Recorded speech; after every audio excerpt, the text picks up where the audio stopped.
જય માતાજી મિત્રો, સ્વાગત છે આજના નવા બ્લોગની અંદર. તો આજના બ્લોગના અંદર આપણે પૌવા બનાવવાના છે. તો કાલના બ્લોગમાં આપણે બટાકાવાળા હતા અને આજના બ્લોગમાં પૌવા છે.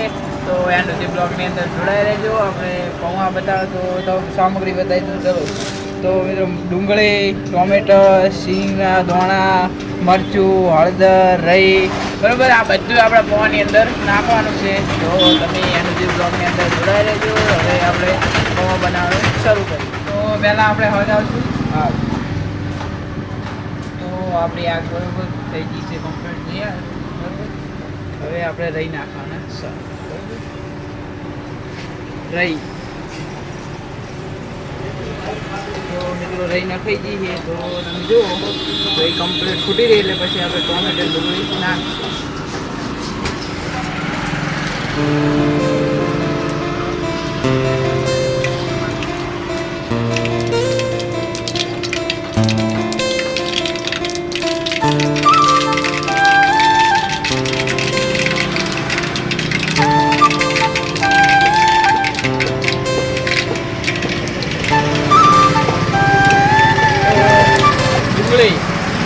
ટોમેટા હવે બરાબર.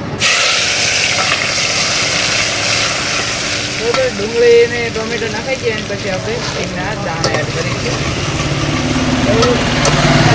સિંગના દાણા એડ થયા. હવે આપણે મરચું અને હળદર, બરાબર મરચું ને હળદર મિત્રો નાખી દઈએ અને આ બધાનો પકવા માટે હવે થોડુંક પાણી નાખીશું.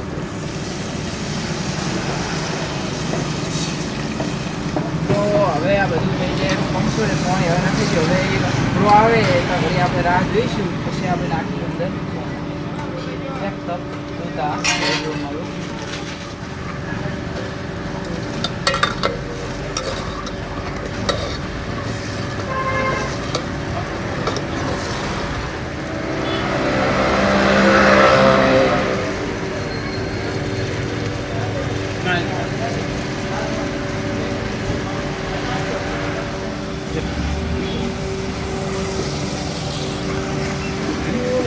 તૈયાર કરો.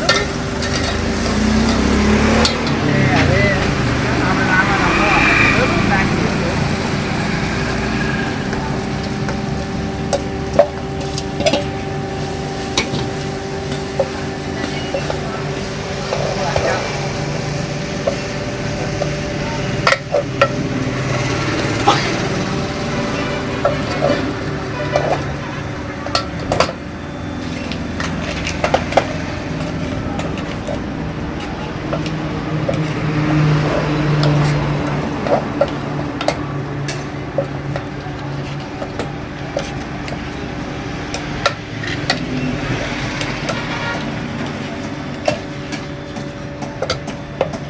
ગરમા ગરમ પૌવા આપણા બનીને તૈયાર, બરાબર.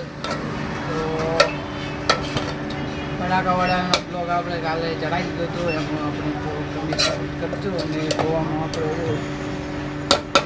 બરાબર કમ્પ્લીટ પૌવા નાખી ગયા. અને જો ખરેખર આપણે દાળ નહીં કર્યું પૌવા થઈ ગયા. હવે